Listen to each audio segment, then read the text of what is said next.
La poussière flottait dans l'air, lourde et fine comme une brume de farine suspendue au-dessus des plaques brûlantes. L'odeur du café rance, de la graisse de moteur et du sable chaud s'accrochait au mur de la cantine. À Fulton Air Base. Le matin commençait toujours avant le lever du soleil, dans le fracas des poêles et le vrombissement des ventilateurs. Harper Lane noua ses cheveux sous sa casquette, roula ses manches et plongea les mains dans l'eau tiède. La mousse lui brûlait la peau, mais elle ne broncha pas. Dans le reflet du métal, son visage semblait dissous, flou, avalé par la lumière artificielle. Juste une cuisinière, disait-il. C'était devenu son surnom, son étiquette, son uniforme invisible. Hé, Cookie, t'as oublié le café ? Lança une voix derrière elle. Elle ne répondit pas. Tu sais, sans toi, personne va mourir ici. Seulement de faim, sergent, dit-elle calmement, sans lever les yeux.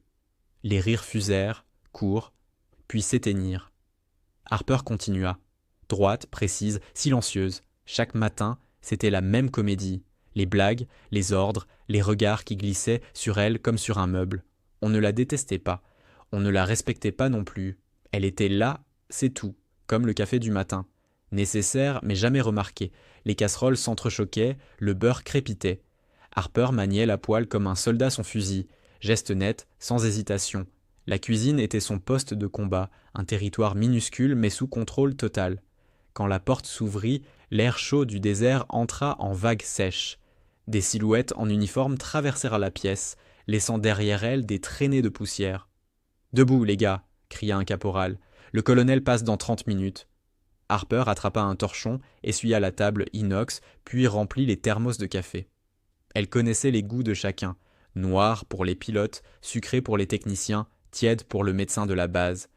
Personne ne lui avait jamais demandé comment elle le savait. Le colonel Madsen entra le premier. Grand, sec, la mâchoire verrouillée comme une porte blindée. « Toujours là, Lane ?»« Oui, colonel. Essayez de ne pas brûler le bacon aujourd'hui. »« Je ferai de mon mieux, monsieur. » Il hocha la tête et s'éloigna. Harper sentit le regard des autres se poser sur elle, moitié moqueur, moitié curieux. « Elle parle » murmura quelqu'un. Les conversations reprirent. Entre deux ordres, un jeune soldat, tout juste arrivé de l'Ohio, chuchota à son voisin. « C'est vrai qu'ils l'ont mise ici parce qu'ils avaient besoin d'un quota féminin ? » ?»« Ouais, elle sert le café et calme les journalistes, » répondit l'autre. Harper entendit chaque mot. Elle n'avait pas besoin de tendre l'oreille, les mots des hommes coulaient toujours vers elle, comme la graisse le long du métal chaud.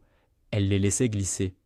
Elle avait grandi avec un père mécanicien d'aviation, un homme silencieux qui lui avait appris à écouter les sons des moteurs comme d'autres écoutent la pluie. « Un bruit trop aigu, » disait-il, « c'est une pièce qui souffre. » Ici, personne n'écoutait. Dehors, la lumière montait. Le désert vibrait déjà sous la chaleur. Par la petite fenêtre de la cuisine, Harper aperçut la piste. 2 C-130 alignés, les ailes tremblantes dans l'air. Elle plissa les yeux. Le grondement du moteur de droite sonnait étrange. Pas faux, mais désaccordé, comme un souffle enroué.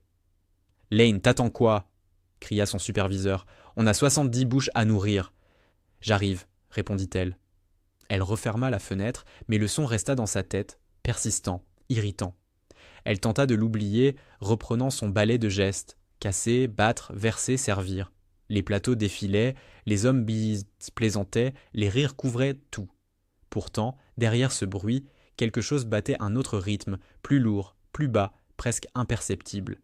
Vers 9 heures, la chaleur devint écrasante. Harper ouvrit la porte arrière pour laisser entrer un peu d'air. Le vent souleva des tourbillons de poussière, apportant avec lui une odeur métallique, comme celle de la pluie avant l'orage. Elle leva la tête. Au loin, une ligne sombre fendait le ciel, fine mais rapide, trop rapide pour être une formation d'entraînement. Elle fronça les sourcils. Sur le tableau des horaires, aucun vol n'était prévu avant midi. Elle hésita. Prévenir le poste de surveillance ? Non. Qui écouterait une cuisinière ? Elle resta un instant immobile, la main posée sur le chambranle. Les moteurs rugissèrent de nouveau, plus proches cette fois. Les oiseaux, d'ordinaire bruyants autour des hangars, s'étaient tus. « Harper !» cria quelqu'un depuis la salle. « Le café des officiers !» Elle sursauta, se détourna, reprit le plateau et repartit. Son cœur battait trop vite, sans raison claire. Elle déposa les tasses, sourit mécaniquement, salua les hommes. « Merci, Cookie », dit l'un d'eux sans la regarder. Elle hocha la tête et retourna à la cuisine. Quand elle rouvrit la porte pour refermer les bacs à provisions, un grondement secoua le sol. Pas un bruit de moteur cette fois. Plus grave, plus profond. Elle leva les yeux, le ciel vibrait. Personne, dans la base, ne leva la tête à cet instant. Personne, sauf elle. Et tandis que la vaisselle tintait encore derrière elle, Harper Lane sentit, sans pouvoir l'expliquer, que quelque chose venait de changer. Quelque chose qu'elle seule avait entendu. Le désert du Nevada brillait sous une lumière trop blanche, celle qui écrase tout relief, tout mouvement. À midi, la chaleur rendait l'air liquide, les hangars vibraient, comme des mirages. Sur la base, tout semblait tourner au ralenti. Les voix, les pas, même le vent. Harper Lane marchait le long du couloir de service, les bras chargés de plateaux. La sueur lui collait la nuque, mais elle avançait sans ralentir. Son tablier était taché de sauce, ses doigts coupés à cause des boîtes de conserve, et pourtant, elle gardait cette expression neutre, presque paisible, la discipline tranquille de ceux qu'on ne regarde pas. Depuis ce matin, un détail la rongeait. Ce son, cette note fausse dans le grondement des moteurs. Elle l'avait encore entendu au moment où les avions avaient décollé. Pas fort, juste assez pour qu'elle en soit sûre. Un souffle irrégulier, une vibration étrangère. Mais qui irait croire une cuisinière ? Elle déposa les plateaux sur la table froide de l'intendance, puis jeta un œil à travers la fenêtre ouverte. Dehors, le soleil découpait les silhouettes des pilotes, les casques sous le bras, leur rire couvrant le bruit du tarmac. L'un d'eux, le lieutenant Harris, la salua d'un signe distrait. Toujours debout. Lane ? Oui, monsieur. T'as manqué ta vocation. T'aurais dû ouvrir un café à Vegas. Il sourit, persuadé d'avoir fait une blague charmante, et partit sans attendre la réponse. Harper inspira lentement, essuya ses mains sur le torchon et retourna dans la cuisine. Le chef de service et Barnes Cooker l'attendaient déjà. « On t'a vu traîner près des hangars ce matin, » dit-il en mâchant un chewing-gum. « Tu cherches à te faire remarquer ? » ?»« Non, monsieur. »« Alors reste dans ton secteur. Les cuisines, pas la piste. Compris ? » ?»« Compris. » Il s'éloigna en secouant la tête, son badge brillant à la lumière des néons. Harper resta seule. Elle alluma la radio murale pour briser le silence. Une voix masculine récitait les bulletins météo. Température de surface 39 degrés. Visibilité réduite sur le nord du périmètre. Puis la fréquence grésilla. Un bruit sec, comme une respiration coupée. Harper fronça les sourcils et s'approcha du poste. La voix se déforma, puis revint nette, comme si rien ne s'était passé. Elle resta figée, ce même bourdonnement, le même ton métallique qu'elle avait entendu sur le moteur. Elle monta le volume. Rien. Juste le souffle du vent à travers le micro. Quelqu'un entra brusquement. « Tu fais quoi, Lane ?» C'était Carter, un technicien radar, la quarantaine, la chemise tachée d'huile. La radio grésillait. « Ouais, les lignes chauffent, l'air est sec, ça arrive, oublie ça. »« Vous êtes sûr ?» Il haussa les épaules. « T'inquiète, si un missile devait nous tomber dessus, tu l'entendrais avant moi. » Elle sourit, mais pas vraiment. Quand Carter sortit, elle resta quelques secondes immobile, écoutant le silence revenu. Puis, elle reprit son poste. Les poêles sifflaient, l'huile chantait, les voix des soldats montaient et retombaient au rythme des portes battantes. Vers 14 heures, un grondement plus lourd que les autres traversa la salle. Pas celui d'un avion, celui d'un moteur terrestre. Un convoi de véhicules approchait. Par la fenêtre, Harper vit passer une rangée de camions kaki couverts de poussière. Un convoi non prévu, escorté par 2 jeeps armés. Elle s'essuya les mains, s'avança jusqu'à la porte et resta là, observant. Les hommes descendaient, silencieux, raides. L'un d'eux portait un insigne noir sur la manche, pas celui de leur unité habituelle. « Nouveaux arrivants ?» demanda une serveuse derrière elle. « Peut-être, » murmura Harper. Mais dans sa tête, l'alerte clignotait déjà. Les nouveaux venus se dirigèrent donc vers les bâtiments techniques, sans un mot pour personne, pas d'échange, pas de rire. Juste le bruit sec de leurs bottes. Le soir tomba plus vite qu'à l'accoutumée. Le désert avalait la lumière. Harper nettoyait les plans de travail, seul dans le reflet des néons. Par la fenêtre, la piste n'était plus qu'une bande d'ombre. Les avions stationnés semblaient se dormir. Pourtant, au loin, quelque chose clignotait. Une lumière rouge, régulière, à la mauvaise place.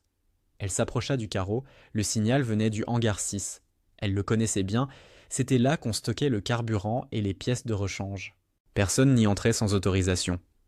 Elle hésita, puis attrapa sa veste. « Lane, tu rentres ?» lança une voix dans le couloir. « Dans 1 minute. » Dehors, l'air du soir était chaud, presque immobile. Le silence du désert avait remplacé les moteurs. Elle traversa la cour, ses pas résonnant sur le béton. Devant le hangar 6, la lumière clignotait toujours. Elle tendit la main vers l'interrupteur d'alarme, mais s'arrêta. Ce n'était pas une lumière d'avertissement. C'était un projecteur interne, allumé de l'intérieur. Quelqu'un était là. Harper recula d'un pas. Le cœur serré, elle distingua 2 silhouettes à travers la fente de la porte, des ombres qui bougeaient lentement, vérifiant des caisses. L'une d'elles leva la tête, puis s'éteignit brusquement. Noir complet. Elle fit demi-tour, sans courir, mais vite. Ses mains tremblaient. Lorsqu'elle atteignit la cuisine, son souffle battait trop fort pour parler. Elle resta là, debout, les doigts serrés sur le bord de la table, essayant de comprendre. Et puis, soudain, la radio se ralluma toute seule, un son bref, aigu, suivi d'un message haché, à peine audible. Code Delta. Maintenez le silence radio. Répétons, silence radio sur toutes les fréquences. Puis plus rien.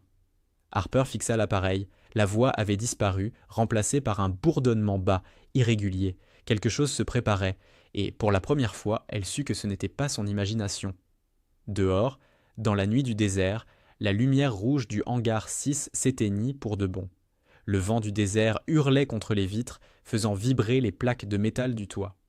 Dans la cuisine, Harper Lane rangeait les casseroles mécaniquement, incapable de se concentrer.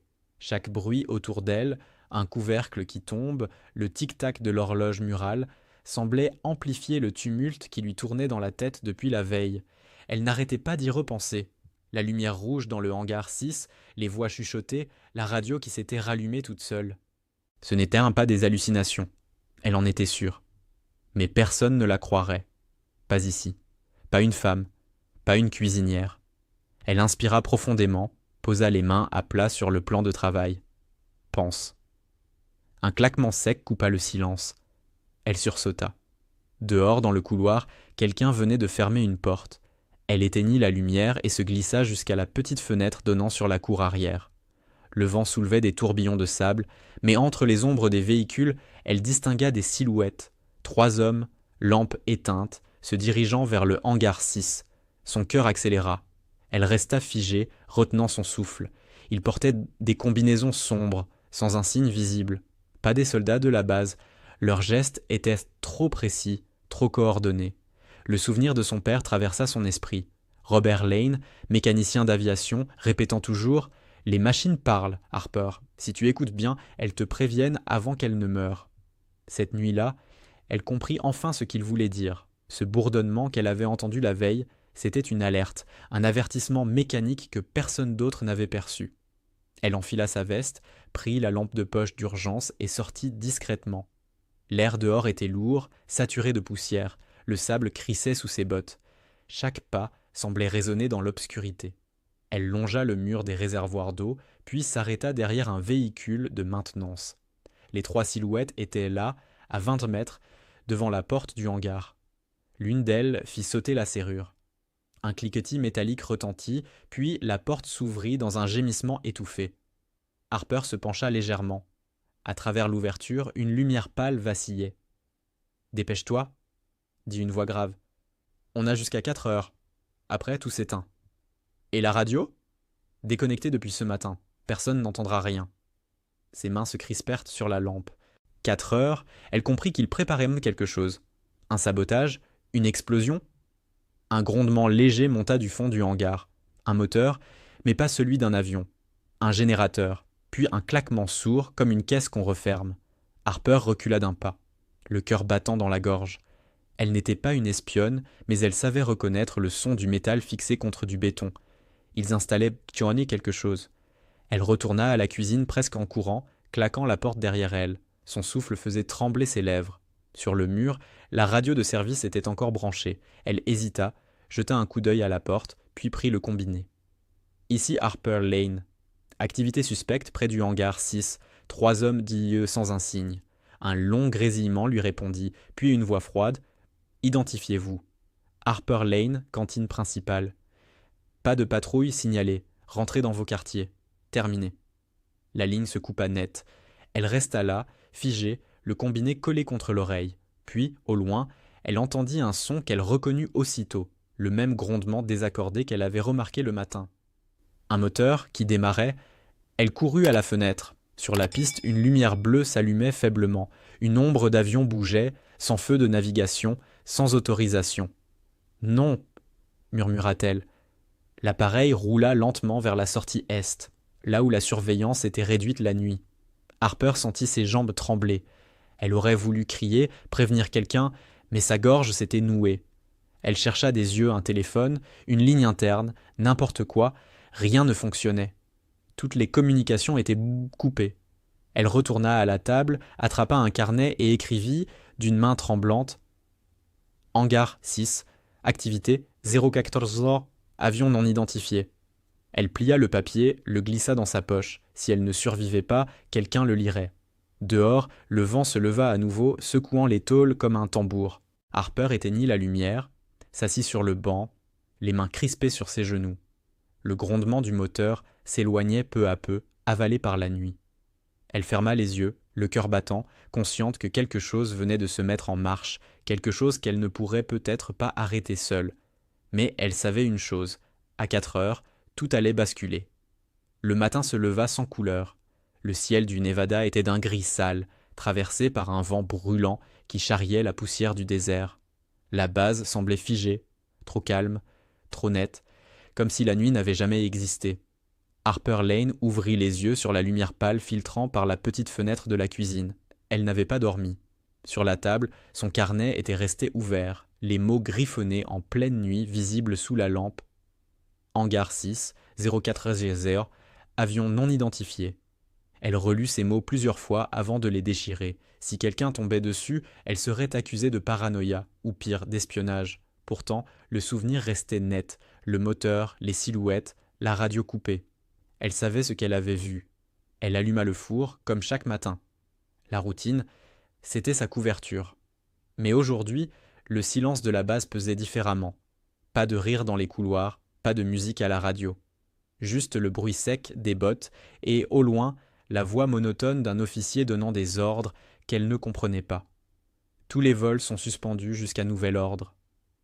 Inspection complète du hangar 3 à 6. Aucun civil sur la piste. Le mot « inspection » lui serra la gorge.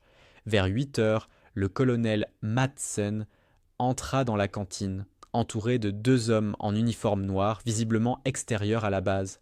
Leur badge portait un logo inconnu, une sorte de flèche argentée. « Madame Lane, » dit Madsen, « votre présence est requise pour un court entretien. »« Un entretien ? Rien d'alarmant. Suivez-nous. » Elle essuya ses mains et les suivit. Ses pas résonnèrent sur le sol nu du couloir. Dans la salle de réunion, les stores étaient au besoin à y les baissés. Les 2 hommes s'assirent, le colonel resta debout. « Vous travaillez ici depuis combien de temps ?» demanda le plus âgé, voix froide. « 3 ans. Vous avez accès à quelle zone de la base ? La cantine, l'entrepôt alimentaire, le couloir principal. Rien d'autre ? Elle sentit une goutte de sueur descendre le long de sa nuque. « Non, monsieur. » L'homme la fixa longuement, puis posa un dossier sur la table. Une photo glissa hors de la chemise. Une image floue de la caméra de sécurité du hangar 6. 3 silhouettes. Et, en arrière-plan, elle. « Vous pouvez expliquer ce que vous faisiez ici à 22h17 ?» Harper sentit son cœur s'arrêter. « J'ai entendu un bruit.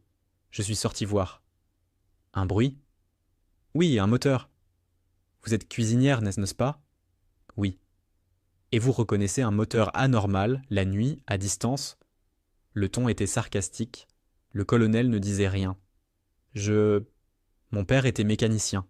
Je sais reconnaître certains sons. »« Fascinant, » répondit l'homme en refermant le dossier. Il se leva, ajusta sa cravate, puis ajouta. « Si vous entendez encore quelque chose d'étrange, Madame Lane, ne sortez pas. Vous prévenez votre supérieur, rien de plus, compris ? » Compris. Ils sortirent sans un mot de plus. Le colonel resta quelques secondes, la main sur la poignée. Lane, dit-il plus bas, je ne veux pas que vous remettiez les pieds près du hangar. Restez en cuisine, c'est un ordre. Elle hocha la tête. Dans l'après-midi, la base retrouva un semblant d'activité. Mais tout sonnait faux. Les soldats chuchotaient, les techniciens évitaient le regard des officiers. Quelque chose couvait, comme une tension électrique avant l'orage. Harper servait le déjeuner sans un mot. Pourtant, chaque fois que la porte du mess s'ouvrait, elle tressaillait. Elle entendait au loin des moteurs tourner, pas les gros cargos, mais des véhicules légers, probablement militaires. « Hé, Cookie !» lança un pilote en riant. « Ils disent Nick que t'as espionné le hangar hier soir. C'est vrai, t'as trouvé des extraterrestres ?» Les autres éclatèrent de rire. Harper força un sourire. « Non, juste 3 idiots qui ne savent pas réparer une fuite d'essence. » La table explosa de rire plus fort encore. Le bruit couvrit tout, le cliquetis des fourchettes, les ordres, la peur. Mais Harper, elle, ne riait pas. Sous le vacarme, elle perçut encore ce grondement lointain, irrégulier, celui du moteur défectueux. Elle posa son plateau et quitta la salle sans un mot. La chaleur était écrasante dehors. Elle traversa la cour, le soleil lui brûlant les paupières. En longeant le mur du hangar 5, elle entendit des voix. 2 techniciens discutaient, visiblement nerveux. Tss, ils ont trouvé un câble sectionné. Sectionné, pas arraché ? Coupé net, et la moitié du système d'alerte désactivé. Merde, tu crois que c'était volontaire ? J'en sais rien. Le colonel a dit de se taire. Harper s'éloigna avant qu'il ne la remarque. Son cœur battait si fort qu'elle crut qu'il l'entendrait. Elle retourna à la cuisine, referma la porte, s'appuya contre le mur. Quelqu'un sabotait la base. Et ceux qu'elle avait vus hier y participaient. Mais qui ? Des infiltrés ? Une autre unité ? Elle n'en savait rien. Ce qu'elle savait, en revanche, c'est que le temps s'écoulait vite. Si les systèmes d'alerte étaient neutralisés, personne ne verrait l'attaque venir. Elle leva les yeux vers l'horloge. 17h42. La nuit tomberait dans moins de 2 heures. Harper passa sa main sur son visage et souffla. « Très bien.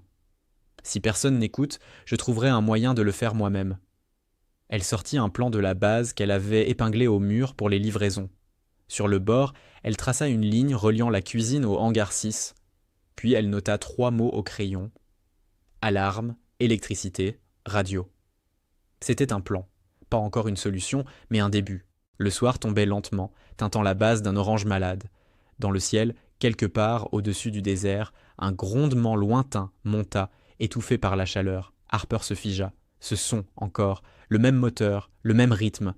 Et, au fond d'elle, la certitude glaciale que la fausse alarme, dont tout le monde parlait, n'était pas finie. Elle venait seulement de commencer.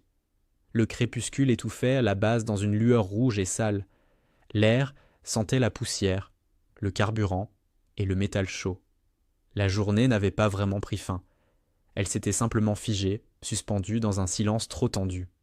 Sur la piste, les projecteurs projetaient des halos blanchâtres et les ombres s'étiraient comme des cicatrices. Harper Lane observait tout cela depuis la porte de la cuisine. Elle n'avait pas quitté le bâtiment depuis des heures, mais la sensation d'urgence ne la lâchait pas. Quelque chose allait arriver. Elle ne savait pas quoi, ni quand, mais elle le sentait jusque dans sa poitrine. Les vibrations du sol, les bruits étouffés au loin, tout sonnait faux. La radio interne grésillait dans le vide. Elle l'avait rallumée plusieurs fois. Rien. Pas de message, pas d'ordre. La base semblait coupée du monde. Harper regarda l'horloge. Forcé. La nuit s'installait, et avec elle, un silence de plomb. Elle prit sa décision. Rester là, c'était attendre de mourir sans comprendre pourquoi. Elle sortit dans le couloir, monta jusqu'au poste de maintenance où elle avait déjà tenté de rallumer le système d'alarme. Peut-être qu'elle pouvait le faire fonctionner manuellement. La salle était plongée dans l'obscurité. Elle trouva un fusible de secours et le connecta au tableau. Les ampoules clignotèrent une seconde, puis un voyant rouge s'alluma. Système instable. Au moins, elle avait réussi à relancer quelque chose. Puis, derrière elle, un bruit, une porte qu'on referme doucement. « Vous êtes tenace », dit une voix. Elle se retourna. C'était Carter. Il tenait un talkie-walkie à la main, mais aucun son n'en sortait. Son expression était différente cette fois, ni fatiguée, ni amicale. Vide. « Vous saviez ?» murmura Harper. « Je vous ai dit de rester dans votre cuisine. C'est vous qui avez coupé les alarmes. Ce n'est pas aussi simple. Il avança d'un pas. Harper recula, le cœur battant. Qui sont-ils, Carter? Ceux que vous aidez? Des gens plus puissants que vous ne pouvez l'imaginer. Ils veulent effacer cette base, pas la bombarder, non. La faire disparaître. Harper sentit le froid lui remonter le long du dos. Et vous les laissez faire? Ce n'est plus mon choix. Avant qu'elle ne puisse répondre, un grondement secoua le sol. Une vibration longue, puis un souffle qui fit trembler les murs. Une explosion. Les lampes s'éteignirent. Carter leva la tête, surpris. Merde, c'était pas prévu avant 21 heures. Harper se précipita vers la porte. Carter tenta de la retenir, mais elle le repoussa de toutes ses forces et s'enfuit dans le couloir. L'air était déjà saturé de fumée. Au dehors, le ciel flambait. Sur la piste, un hangar venait d'exploser. Pas le 6, mais celui d'à côté. Les flammes s'élevaient haut, léchant le ciel comme une gueule ouverte. Les sirènes hurlaient, enfin, stridentes, paniquées. Des soldats couraient dans tous les sens, certains blessés, d'autres complètement perdus. Harper courut vers le dépôt de carburant. Si le feu s'étendait jusque-là, la base entière sauterait. Elle aperçut un camion de ravitaillement, clé encore sur le contact. Sans réfléchir, elle monta, mit le moteur en marche et fonça droit vers les réservoirs.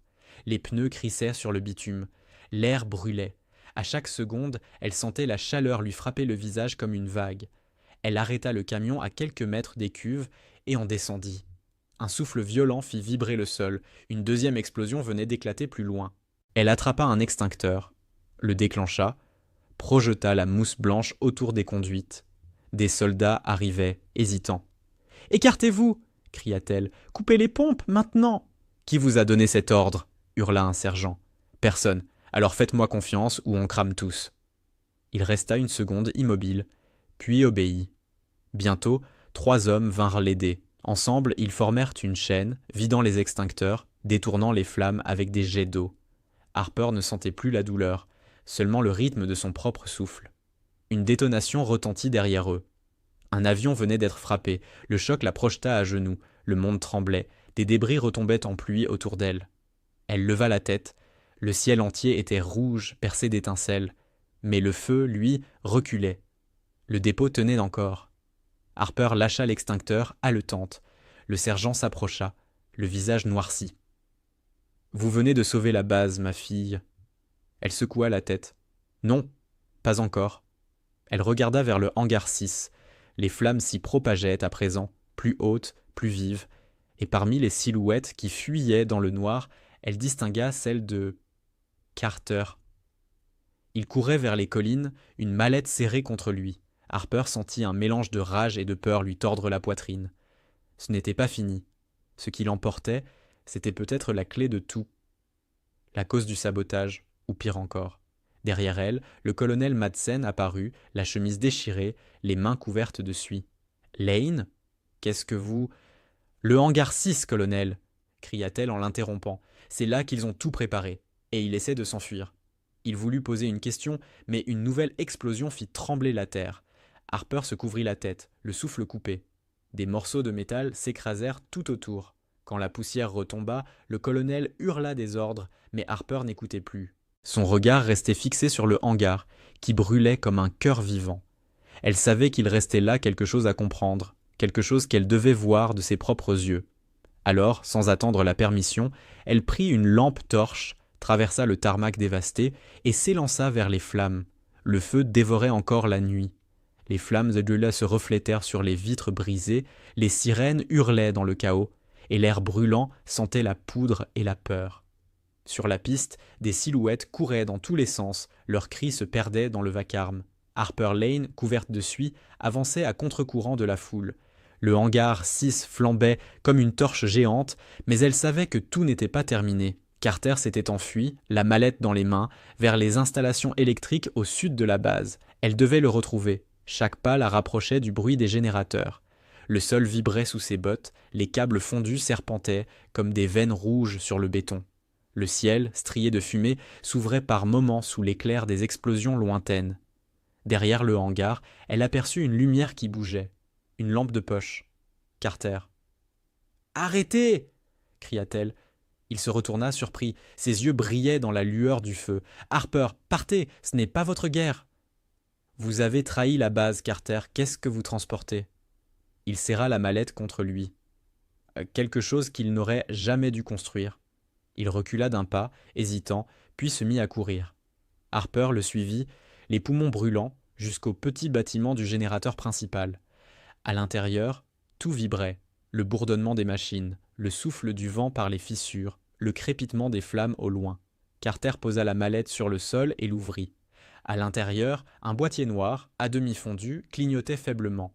Un écran affichait un décompte lumineux. 100, 15, 27, 00, 15, 26.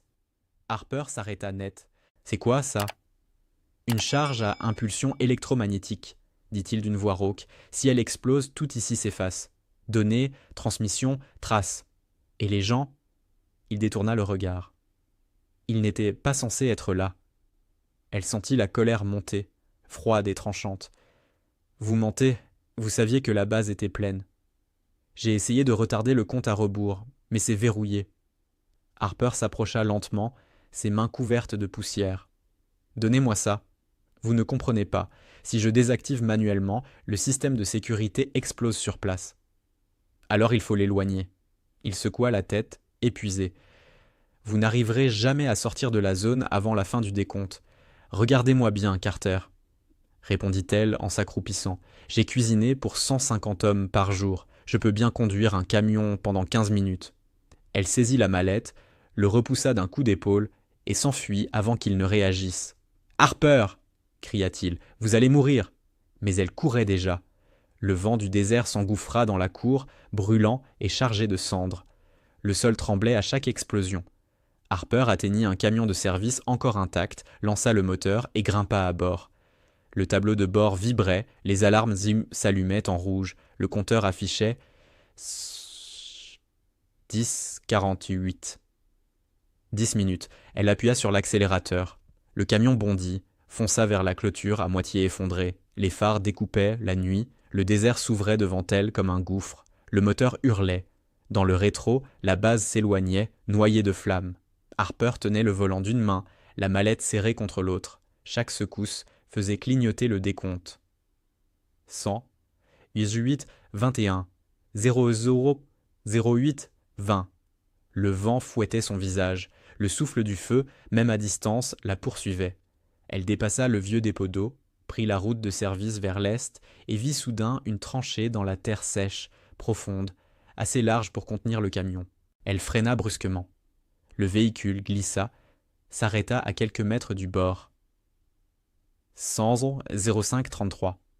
Harper descendit, titubant, les jambes tremblantes. Le silence du désert semblait total, coupé du vacarme de la base. Seul le bip régulier du décompte rompait l'air. Elle ouvrit la mallette une dernière fois. Les chiffres défilaient, impassibles. Elle pensa à son père, à ces mots « Quand tu ne peux pas éteindre le feu, éloigne-le ». Alors elle lança la mallette dans la tranchée et recula en courant. 110, 08. Elle se jeta au sol. L'explosion fut brève, aveuglante. Une lumière blanche engloutit l'horizon, suivie d'un souffle si puissant qu'il la souleva du sol avant de la rejeter violemment sur le sable. Un silence total s'abattit, comme si le monde avait cessé de respirer. Quand elle rouvrit les yeux, le ciel vibrait encore. Au loin, la base n'était plus qu'une lueur rouge, mais les feux semblaient affaiblir. L'électricité était morte, la bombe avait fait son œuvre, sans détruire la structure. Harper toussa, se redressa lentement. Son corps tremblait, mais elle était vivante. La radio de secours du camion crachota soudain. « Base Fulton, ici poste sud, quelqu'un m'entend ?» Elle attrapa le micro, la voix rauque. « Ici Harper Lane, je répète Harper Lane, la charge est neutralisée. » Un silence, puis une voix. « Dieu soit loué. On croyait que vous étiez morte. » Pas encore. Elle posa le micro, regarda vers la base. Dans le lointain, les premières équipes s'activaient à nouveau, minuscules dans la lueur des braises. Le vent soufflait, emportant la poussière et la chaleur. Harper ferma les yeux, épuisée, le visage tourné vers le ciel redevenu noir. Elle venait d'empêcher la destruction de la base, mais au fond d'elle, elle savait que ce n'était pas fini. Les hommes qui avaient déclenché ça, ils existaient encore, quelque part, et tôt ou tard, ils reviendraient. La nuit était retombée sur la base, mais rien n'avait retrouvé son calme. Le silence qui suivait l'explosion n'était pas celui du repos. C'était celui d'un champ de bataille après la tempête où chaque souffle semblait compter. Les lumières Taïté-Mongwa mortes, les générateurs muets. Seuls les incendies, plus loin, continuaient à brûler, éclairant les visages noircis des soldats. Harper Lane revint lentement du désert. Ses bottes laissaient des traces dans le sable encore chaud. Elle avait marché sans penser, comme une somnambule. Son dos la faisait souffrir. Ses bras tremblaient, et pourtant elle avançait, droite, sans s'arrêter. La base se découpait à l'horizon, tordue, déchirée, mais debout. Quand elle franchit le portail effondré, un groupe de soldats la braqua de lampes torches. « Identifiez-vous !» Harper Lane, cantine principale. Les faisceaux vacillèrent, puis un officier s'avança. Son visage couvert de suie la regardait avec incrédulité. « Vous êtes vivante ? Bon sang, on croyait que tout le secteur sud avait sauté. » Pas tout. Il la guida jusqu'à l'infirmerie improvisée. À l'intérieur, le sol était jonché de pansements, de débris, de tasses de café froid. Des blessés gémissaient, d'autres dormaient, épuisés. Harper s'assit sur une chaise métallique, incapable de parler. Une infirmière passa une lampe devant ses yeux. « Vous avez perdu connaissance ? » « Quelques secondes, je crois. Vous avez eu de la chance. »« Non, juste un bon instinct. » L'infirmière lui nettoya le visage, mais Harper n'écoutait déjà plus. Son regard glissait vers la fenêtre. Au loin, le hangar 6 continuait de brûler doucement, comme un souvenir qu'on ne pouvait pas effacer. Le colonel Madsen entra 1 heure plus tard, suivi de 2 officiers. Sa chemise était déchirée, son bras bandé. Il posa ses mains sur la table, le visage fermé. « Lane, on m'a dit que c'est vous qui avez conduit le camion hors de la base avec l'engin. C'est exact ? » ?»« Oui, monsieur. »« Vous aviez conscience que vous pouviez faire tout sauter ? » ?»« Oui, monsieur. » Un silence. Le colonel échangea un regard avec ses adjoints, puis se rassit lentement. « Expliquez-moi, dit-il d'une voix plus basse, qu'est-ce que c'était ? » « Une charge EMP. Carter l'a déclenchée. Il disait que c'était pour effacer quelque chose qu'il testait ici. Il ? Je ne sais pas qui exactement. Mais il n'était pas seul. Le colonel resta immobile, puis demanda « Où est Carter maintenant ?» Harper détourna le regard. « Je crois qu'il est mort. » Elle mentait. Elle avait vu son ombre s'éloigner avant l'explosion, mais elle savait que dire la vérité, maintenant, ne servirait à rien. Madsen soupira, passa une main sur son front. « Vous avez sauvé la base, Lane. Sans vous, on serait tous cendres. »« Je n'ai rien sauvé, monsieur. J'ai juste éloigné la mort de quelques kilomètres. » Il la fixa longuement. « Vous devriez vous reposer. Vous êtes en état de choc. »« Pas encore, » répondit-elle. « Le choc viendra quand j'aurai compris ce qu'il cachait ici. » Le lendemain, à l'aube, la base ressemblait à un squelette. Les hangars noircis fumaient encore. Les avions brûlés alignaient leurs carcasses comme des croix tordues. Les hommes marchaient lentement, sans parler. Harper sortit de l'infirmerie. La lumière du matin rendait tout presque irréel, comme si le monde refusait d'admettre ce qui s'était passé. Elle s'approcha des ruines du hangar 6. Le sol était jonché de métal fondu et de câbles carbonisés. En se baissant, elle remarqua un morceau de tôle tordu portant un symbole peint, une flèche argentée sur fond noir. Elle l'avait déjà vu, sur les uniformes des 2 agents venus l'interroger la veille. Elle la ramassa, la tourna entre ses doigts. Un pressentiment lui serra la poitrine. « Vous ne devriez pas toucher à ça, » dit une voix derrière elle. Elle se retourna.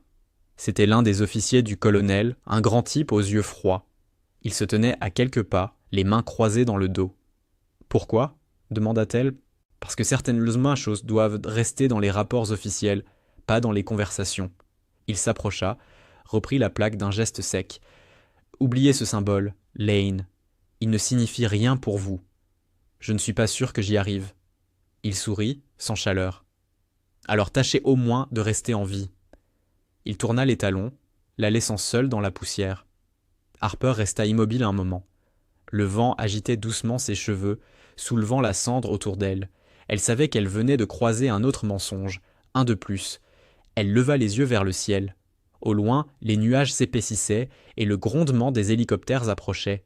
Des équipes extérieures arrivaient, sans doute pour nettoyer ce qu'il restait, effacer toute trace de ce qui s'était réellement passé ici.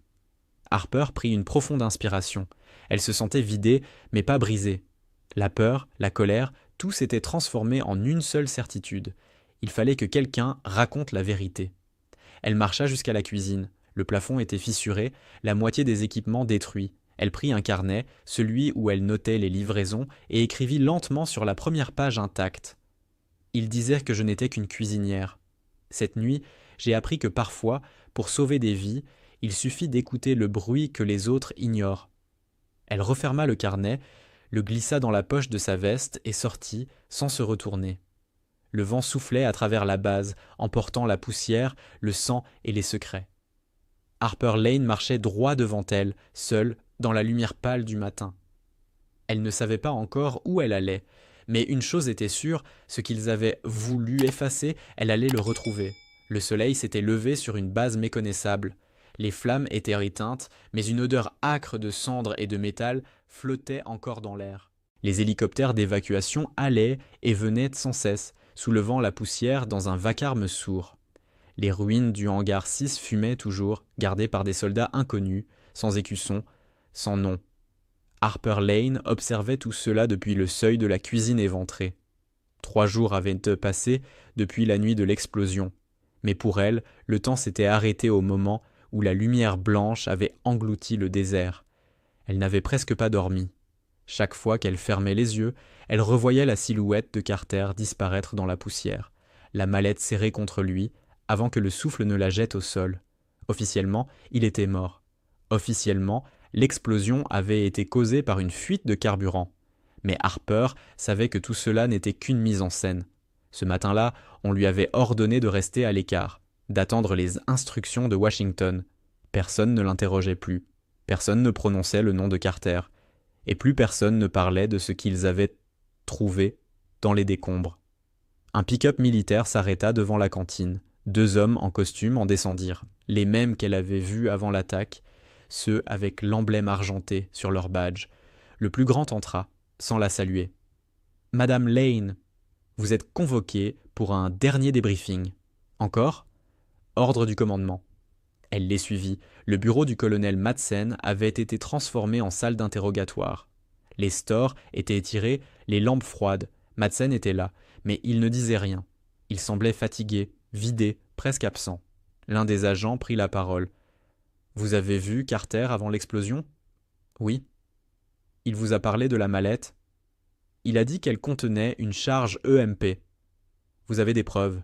J'ai failli mourir avec. Ça suffit ?» L'homme esquissa un sourire glacé. « Ce que vous avez vu ou cru voir ne peut être confirmé. Les données des capteurs ont été détruites. Pratique. Ce que nous savons, c'est que vous avez agi sans autorisation et que votre intervention aurait pu provoquer une destruction totale. » Harper le fixa, les mains jointes sur la table. « Sans mon intervention, vous seriez tous morts. »« Peut-être. Mais il reste la question de votre rôle. »« Mon rôle ?» répéta-t-elle incrédule. « J'ai cuisiné, j'ai nettoyé et j'ai sauvé votre foutue base. Qu'est-ce que vous attendez de moi ? Que je m'excuse ?» Le silence retomba. Le colonel Madsen leva enfin les yeux. « Assez. » L'agent le regarda, surpris. « Colonel, avec tout le respect, j'ai dit assez. Elle a fait ce qu'aucun de vous n'a eu le courage de faire. Ce dossier est clos. » Les 2 hommes échangèrent un regard froid, puis refermèrent à compte leur dossier. L'un d'eux dit simplement « Très bien. Mais si Madame Lane quitte la base, elle signe le protocole de confidentialité.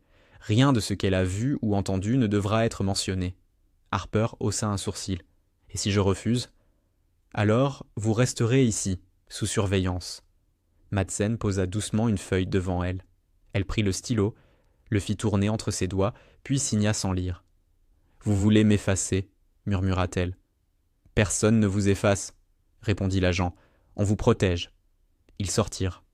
Le colonel resta seul avec elle. Pendant un long moment, ils ne dirent rien. Puis il déclara « Vous savez, ils ne vont jamais reconnaître ce qui s'est passé ici. »« Je sais. Vous devriez partir, commencer ailleurs. Et vous ?» Il eut un sourire triste. « Moi, je resterai pour réparer les ruines. C'est tout ce que je sais faire. » Elle hocha la tête, puis se leva. « Merci, colonel. »« Non. Lane, C'est moi qui vous remercie. » Quelques heures plus tard, elle quittait la base. Le vent balayait la route, soulevant un nuage de sable sur les restes de Fulton Air Base. De loin, tout semblait redevenu calme. On aurait presque pu croire qu'il ne s'était rien passé. Harper conduisait lentement, la radio éteinte. Dans le siège passager, son vieux carnet était ouvert. Une phrase griffonnée à la hâte. « Les bruits qu'on refuse d'entendre finissent toujours par revenir. » À une dizaine de kilomètres, elle aperçut une silhouette sur le bas-côté. Un homme, vêtu d'une combinaison poussiéreuse, un bandage au bras. Elle freina. Carter. Il leva la tête. Son visage était maigre, ses yeux sombres. « Vous auriez dû continuer votre route, » dit-il calmement. « Et vous, vous auriez dû mourir. » Pas encore. Il tenait quelque chose dans sa main, une clé en métal, fine, marquée du même symbole argenté. « Qu'est-ce que c'est ?» demanda Harper. « Une porte, » répondit-il, « et croyez-moi, vous ne voulez pas savoir ce qu'il y a derrière. » Il glissa la clé dans la poussière, à ses pieds. « Faites-en ce que vous voulez, mais souvenez-vous, tout ce qu'ils ont détruit ici, ils le reconstruiront ailleurs. » Avant qu'elle ne puisse répondre, il s'éloigna vers le désert. Harper resta immobile, la clé dans la main. Le vent soufflait fort, comme un murmure.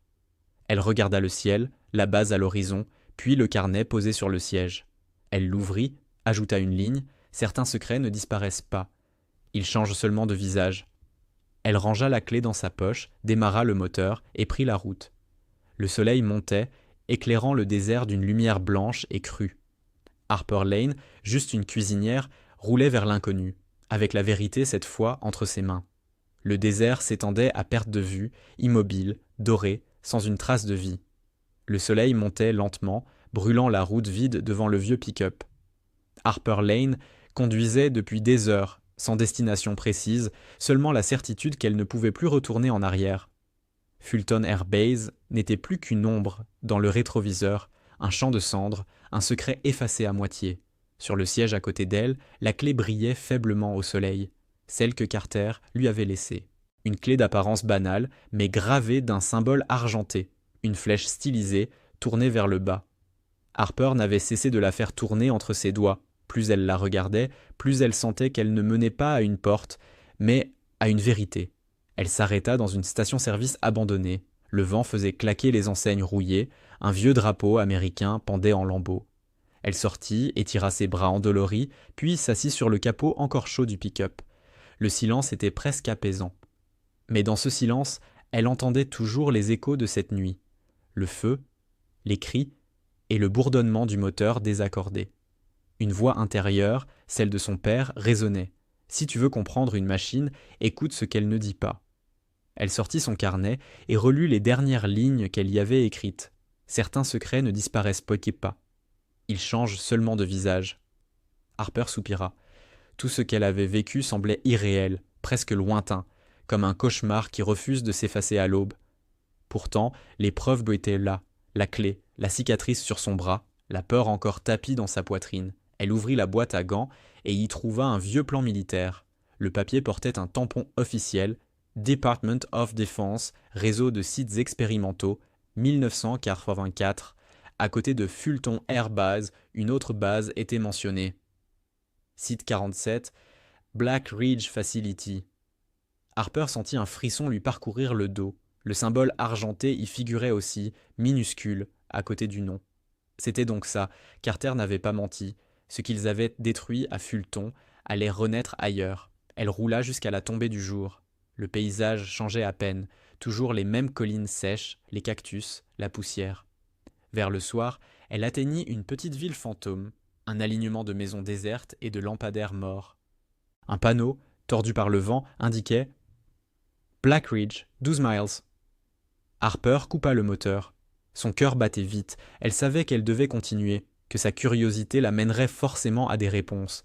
Mais une part d'elle savait aussi que certaines vérités tuent plus sûrement que les bombes. Elle regarda la clé dans sa main. Le métal semblait presque tiède, vivant. Et, pendant une seconde, elle crut entendre un son faible, un bourdonnement, lointain, familier, comme celui du moteur qu'elle avait entendu avant la première explosion. Le vent s'arrêta. Le silence devint lourd. Elle sortit du véhicule, la clé serrée dans le poing, et s'avança sur la route. Les montagnes, à l'horizon, se découpaient sur le ciel rouge du soir. Là-bas, au milieu des roches, une lueur scintillait, blanche, froide, presque artificielle. Black Ridge. Harper marcha longtemps, suivant la lumière. Le sol craquait sous ses pas. Chaque ombre semblait bouger. Finalement, elle arriva devant une clôture métallique, à moitié ensevelie sous le sable. Derrière, des bâtiments à demi enterrés dans la roche, reliés par des couloirs de béton. Une nouvelle base, silencieuse, intacte. Elle approcha du portail, au centre, une serrure électronique, et sur la plaque, le même symbole argenté. Elle y hésita, leva la clé, la glissa dans la fente. Un déclic. La porte s'ouvrit lentement dans un souffle de poussière et d'air froid. À l'intérieur, tout était sous tension. Des écrans clignotaient, des serveurs ronronnaient. Personne, pas une voix, pas un pas. Au mur, une carte du pays affichait des dizaines de points lumineux, tous reliés entre eux, tous marqués du même emblème. Harper resta immobile, le système redémarrait, automatiquement. Ce qu'ils avaient tenté d'effacer reprenait vie. Elle comprit alors ce que Carter avait voulu dire.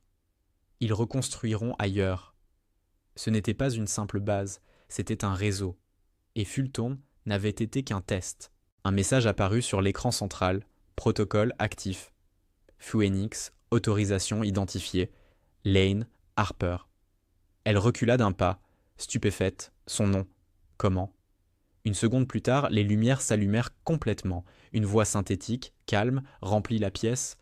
Bienvenue, opérateur Lane. Le projet est prêt à redémarrer. Harper sentit la peur lui glacer le sang. Elle appuya frénétiquement sur les touches, tenta d'interrompre le processus, en vain.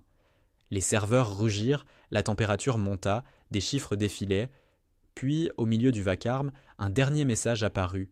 Données transférées, point d'origine, Fulton Air Base. Tout ce qu'ils avaient voulu détruire venait d'être sauvegardé, et c'était son nom qui l'avait réactivé. Harper resta là, figé, la lumière blanche se reflétant dans ses yeux. Le feu de Fulton n'avait pas éteint le danger. Il l'avait seulement déplacé. Elle comprit que sa fuite n'était pas une fin. C'était le commencement d'autre chose, quelque chose qu'elle ne contrôlerait plus jamais. Elle éteignit la lampe de poche, fit un pas dans la pénombre et murmura pour elle seule « Ils avaient raison. J'étais juste une cuisinière, mais maintenant c'est moi qui ai allumé le feu. » Le grondement des serveurs monta, régulier comme un battement de cœur, et le désert, dehors, se remit à respirer.